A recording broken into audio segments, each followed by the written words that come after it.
সাংবাদিকদের সঙ্গে এনসিপির নেতাকর্মীদের দুর্ব্যবহার, আক্তার জারার সংবাদ সম্মেলন বর্জন। আওয়ামী লীগের নতুন পরিকল্পনা ফাঁস। বিসিবির নির্বাচন ইস্যুতে মুখ খুললেন ইশরাক হোসেন। নির্বাচন পেছানো সহ ৩ দাবি বাবুর। এতক্ষণ শুনছিলেন সংবাদ শিরোনাম। পুরো খবর পেতে ভিডিওটি শেষ পর্যন্ত দেখুন। সর্বশেষ খবর পেতে চ্যানেলটি সাবস্ক্রাইব করুন। এবার বিস্তারিত। সাংবাদিকদের সঙ্গে এনসিপির নেতাকর্মীদের দুর্ব্যবহার, আক্তার জারার সংবাদ সম্মেলন বর্জন। ঢাকার হযরত শাহজালাল আন্তর্জাতিক বিমানবন্দরে সাংবাদিকদের সঙ্গে দুর্ব্যবহার করেছেন জাতীয় নাগরিক পার্টি এনসিপির কিছু নেতাকর্মী। এর জের ধরে যুক্তরাষ্ট্রের সফর শেষে ঢাকায় ফেরা এনসিপির সদস্য সচিব আক্তার হোসেন ও জ্যেষ্ঠ যুগ্ম সদস্য সচিব তাসনিম জারা সংবাদ সম্মেলন বর্জন করেছেন সাংবাদিকেরা। আজ বৃহস্পতিবার সকাল 10:15টার দিকে বিমানবন্দরের ভিআইপি ফটকে এ ঘটনা ঘটে। অবশ্য যখন এ ঘটনা ঘটে তখন আক্তার হোসেন ও তাসনিম জারা ঘটনাস্থলে এসে পৌঁছাননি। ঘটনার বিষয়ে পরে এনসিপির পক্ষ থেকে দেওয়া বিবৃতিতে বলা হয়েছে, দলের নেতাকর্মীদের বিরুদ্ধে সাংবাদিকদের সঙ্গে অসৎ আচরণের অভিযোগ উঠেছে, যা একই সঙ্গে দুঃখজনক ও নিন্দনীয়। এনসিপির পক্ষ থেকে বিষয়টি খতিয়ে দেখা হচ্ছে। ইতিমধ্যে দায়ী ব্যক্তিদের চিহ্নিত করার কাজ চলছে। প্রমাণ সাপেক্ষে তাদের বিরুদ্ধে সাংগঠনিক ব্যবস্থা নেওয়ার নির্দেশ দেওয়া হয়েছে। স্বৈরাচার শেখ হাসিনা সহ তার শীর্ষ নেতাকর্মীরা দেশ থেকে পালানোর পর বিদেশে বসেও ষড়যন্ত্র অব্যাহত রেখেছেন। এবার তাদের টার্গেট দেশের অর্থনীতি। তারা অর্থনীতির মেরুদণ্ড ভেঙে দিতে 2 লাখ কোটি টাকার সমপরিমাণ জাল নোট দেশে ছড়িয়ে দেওয়ার চেষ্টা করেছে। তাদের এই অপকর্মের মদদ দিচ্ছে পার্শ্ববর্তী দেশের একটি বিশেষ গোয়েন্দা সংস্থা। বিশেষভাবে দেশটির নিজস্ব মুদ্রা ছাপানোর ব্যবস্থা, নকল মুদ্রা তৈরি করে দিচ্ছে তারা। এছাড়া বাংলাদেশের টাকশালে ব্যবহৃত মেশিন ও যন্ত্রাংশ ওই দেশেরই তৈরি। সেই মেশিনও এ কাজে ব্যবহৃত হতে পারে বলে ধারণা করছেন সংশ্লিষ্টরা। বিশেষ করে জাল মুদ্রা ব্যবহৃত কাগজ এবং বাংলাদেশের নোটের কাগজ একই হওয়ায় সন্দেহ আরও বেড়েছে। বিশাল অঙ্কের জাল নোট তৈরিতে সন্দেহভাজনদের মধ্যে আছেন টাকশালের টাকা তৈরির সাবেক ডিজাইনার সহ আওয়ামী লীগের কর্মীরা। এরা গোয়েন্দাদের তত্ত্বাবধানে লম্বা সময় নিয়ে জাল টাকা ছাপিয়েছে। এ ধরনের নোট নিজস্ব গোপন নেটওয়ার্কের মাধ্যমে বাংলাদেশে ঢুকিয়ে দেওয়া হচ্ছে। বুধবার কাতারভিত্তিক একটি সংবাদ মাধ্যমের অনুসন্ধানী সাংবাদিক জুলকার নাইম শায়ের খান তার ফেসবুক আইডিতে এই সংক্রান্ত একটি পোস্ট দেন। এটি ভাইরাল হওয়ার পর বাংলাদেশের আইনশৃঙ্খলা বাহিনী নড়েচড়ে বসে। তারা এই অতৎপরতা রুখতে সর্বাত্মক চেষ্টা অব্যাহত রেখেছেন বলে যুগান্তরকে জানান। সংশ্লিষ্ট সূত্র জানিয়েছে, বাংলাদেশের টাকশালে ছাপা নোটের আদলে নিখুঁতভাবে তৈরি কাগজের জাল মুদ্রাগুলো পার্শ্ববর্তী দেশে তৈরির পর গোয়েন্দা তারা চোরাপথে বাংলাদেশে পাঠিয়ে দিচ্ছে। এরপর বিভিন্ন হাত ঘুরে এগুলো চলে যাচ্ছে খুচরা বিক্রেতাদের কাছে। জাল নোট তৈরি এবং দেশে পাঠানো চক্রের গোয়েন্দাদের সঙ্গে ভারতের পলাতক আওয়ামী লীগের কিছু নেতা সরাসরি জড়িত। দুই পক্ষের সমন্বয়ে গড়ে ওঠা চক্রটি নতুন একটি চেইন তৈরি করেছে। সেখানে ডিলার থেকে শুরু করে খুচরা বিক্রেতা পর্যন্ত সবই তাদের আদেশের লোক। এ প্রসঙ্গে জানতে চাইলে বাংলাদেশ ব্যাংকের নির্বাহী পরিচালক ও মুখপাত্র আরিফ হোসেন খান বুধবার বিকেলে যুগান্তরকে জানান, প্রায় 2 লাখ কোটি টাকার জাল নোট দেশে অনুপ্রবেশের অভিযোগ সত্য হলে এটি অত্যন্ত উদ্বেগজনক। তবে এখানে বাংলাদেশ ব্যাংকের খুব বেশি কিছু করার নেই। সেজন্য আইনশৃঙ্খলা রক্ষাকারী বাহিনীকে আরও তৎপর হতে হবে, আর সাধারণ মানুষকেও অনেক সচেতন হতে হবে। তিনি বলেন, বর্তমানে পুরনো টাকা বাজারে ছাড়া হচ্ছে না, বাজারে শুধু নতুন নোট দেওয়া হচ্ছে।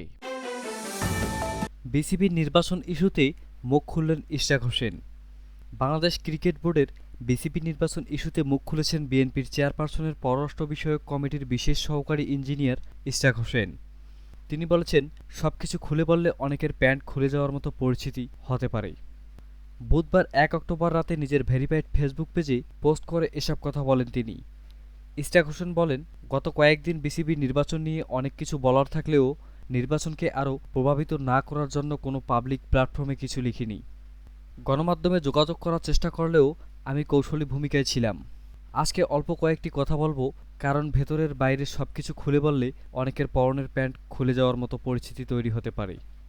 তিনি আরও লিখেন, বিএনপির জ্যেষ্ঠ কয়েকজন নেতার ছেলেরা ক্রিকেট বোর্ডে আসতে চেয়েছিলেন দেশ ও জাতিকে কিছু দেওয়ার উদ্দেশ্যে। আমাদের সকলের ভালোবাসা ও গৌরবের জায়গায় ক্রিকেট। কিছু লোক এমনভাবে মন্তব্য করল যেন রাজনীতিবিদ অথবা তাদের পরিবারের সদস্যরা ক্রীড়া সংগঠন হওয়ার হারাম। এ যেন বিশাল কোনো কেলেঙ্কারির দুর্নীতি আইনের লঙ্ঘন। ইশরাক বলেন, যারা নির্বাচন করতে চেয়েছিলেন প্রত্যেককে আমি খুব ভালোভাবেই চিনি ও জানি। ক্রীড়াক্ষেত্রে তাদের যথেষ্ট অবদান রয়েছে, তা সংগঠন হিসেবে অথবা অর্থায়নের মাধ্যমে। ক্লাবগুলোর অনারদের কাউন্সিলরশিপ দিয়েছে, সেখানে তাদের সংশ্লিষ্টতা খুঁজে বের করা খুবই সহজ। তিনি আরও বলেন, বর্তমানে যাদেরকে আমরা কিংস পার্টি বলি, তাদের ইন্ধনে একজন উপদেষ্টা সরাসরি হস্তক্ষেপের মাধ্যমে বিভিন্ন জেলায় তাদের দলে নির্বাচিত কাউন্সিলর নিয়োগ দেওয়া হয়েছে।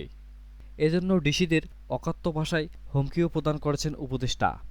পোস্টের শেষ কথা হিসেবে ইশরাক হোসেন লিখেন, যে প্রার্থীরা এক একজন অত্যন্ত যোগ্য, শিক্ষিত, ক্রিকেটপ্রেমী এবং অত্যন্ত সক্ষম, তারা কেবল ক্রিকেটকে ভালোবাসেন এবং সার্বিকভাবে ক্রিকেটে অবদান রাখার সুযোগ চেয়েছিলেন। তারা জাতীয় এবং জেলা পর্যায়ে পর্যন্ত এনিওয়ে নাথিং ইজ পার্মানেন্ট, বিশেষ করে একটি সম্পূর্ণ পূর্ব নির্বাচনী পদ্ধতি ব্যবহার করে নিজেদের কাউন্সিলর অন্তর্ভুক্ত করে এবং অন্যদের বৈধ কাউন্সিলরশিপ বাদ দিয়ে বোর্ডে নিজেদের আধিপত্য কায়েম করতে এত সব আয়োজন কিংস পার্টির তরফে সেই উপদেষ্টা করেছেন। কতটুকু সফল হবে এবং কতটুকু টিকে থাকবে তা কিছু মাসের মধ্যেও দেখা যাবে। এই নাটকের দ্বিতীয় পর্ব আসতে পারে আগামী বছর। ১৭ বছর ধরে বিএনপির পরিবারের সদস্যরা ব্যবসা বাণিজ্য, চাকরি অথবা অন্য যে কোনো পেশায় কেবল বৈষম্যর শিকার হয়েছে উল্লেখ করে তিনি বলেন, একটাই দোষ ছিল বিএনপি পরিবার হওয়া। এখন এই সরকারের এক বা একাধিক উপদেষ্টা ওই হাসিনার কথার হুবাহু কপি করছে। তারা বলে বিএনপির লোকজন বিসিবিতে কী করে, বা ক্রীড়া অঙ্গনে বিএনপি কী কাজ। মহান আল্লাহ তাআলা চাইলে বিসিবিতে ওনারা কী করেন এবং ওনাদের কাজ কী তা নিকট ভবিষ্যতে দেখা যাবে। প্রসঙ্গত, বাংলাদেশ ক্রিকেট বোর্ডের বিসিবি নির্বাচন নিয়ে ঘটছে বিভিন্ন ঘটনা। জাতীয় ক্রিকেট দলের সাবেক অধিনায়ক তামিম ইকবাল সহ ১৬ জন কাউন্সিলর মনোনয়নপত্র প্রত্যাহার করে নিয়েছেন। এ নিয়ে বিভিন্ন মহলে চলছে আলোচনা সমালোচনা। নির্বাচন পেছানো সহ ৩ দাবি বাবুর। সরকারের নগ্ন হস্তক্ষেপের অভিযোগ তুলে তামিম ইকবাল, রফিকুল ইসলাম বাবুসহ বিএনপিপন্থী প্যানেলের ১৬ জন গতকাল ১ অক্টোবর বিসিবি নির্বাচন থেকে মনোনয়ন প্রত্যাহার করে নিয়েছেন। সেই প্যানেলের কিছু সমর্থক আজ ২ অক্টোবর বিসিবির সামনে বেশ কিছু দাবি দেওয়া নিয়ে উপস্থিত হন। নিজেদের দাবি সম্পর্কে রফিকুল ইসলাম বাবু বলেন, এখন যে ভোটের তারিখ আছে সেটাকে নিয়ম নীতির মধ্য দিয়ে পিছিয়ে বিষয়টা সমাধান করা যেতে পারে। রিশিডিউল পূর্ণসূচি করলে যারা যোগ্য আছেন কিন্তু বিভিন্ন কারণে বাদ পড়েছে বা কাউন্সিলরশিপ বাতিল হয়েছে, তারা এখনও আসতে পারবেন। তারা কাউন্সিলরশিপ বা মনোনয়ন দাখিলের একটা সুযোগ পাবেন। এই দুটো না হলে অন্তত অ্যাডহক কমিটি দিয়ে কিছুদিন চালানোর পরামর্শ দিয়েছেন রফিকুল ইসলাম। আমি জানি না এটা সম্ভব কিনা, তবে অ্যাডহক কমিটি করেও কিছুদিন চালানো যেতে পারে। ক্রিকেটের সাথে সাম্প্রতিক সংগঠন উত্তরণের জন্য সেটা আমরা করতে পারি। এই দাবিগুলো আমাদের অভিভাবক ক্রীড়া উপদেষ্টার কাছে জানতে চাই। তিনি একটি যথাযথ সিদ্ধান্ত নেবেন যার মাধ্যমে ক্রিকেট ক্ষতিগ্রস্ত হবে না, ক্রিকেট ক্রিকেটের জায়গায় থাকবে।